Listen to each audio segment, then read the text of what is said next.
सर्वसामान्यांच्या हक्काचा आवाज जागर जनस्थान। येवला तालुक्यातील कोळम येथे माणुसकी आणि वन्यजीव रक्षणाचे दर्शन घडविणारी एक घटना समोर आली आहे।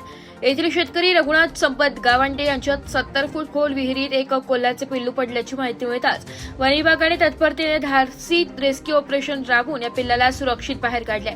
विहिरीत कोल्हा पडल्याचं समजताच येवला वन परिक्षेत्र अधिकारी राहुल घुगे यांनी तात्काळ पथक रवाना केले। वनरक्षक पंकज नागपुरे, वाहक चालक गणेश चव्हाण, वनसेवक अमरदास मोरे आणि मच्छिंद्र आरखडे यांच्या पुढाकाराने 70 फूट खोल विहिरीचे आव्हान स्वीकारत रेस्क्यू ऑपरेशन सुरू केले।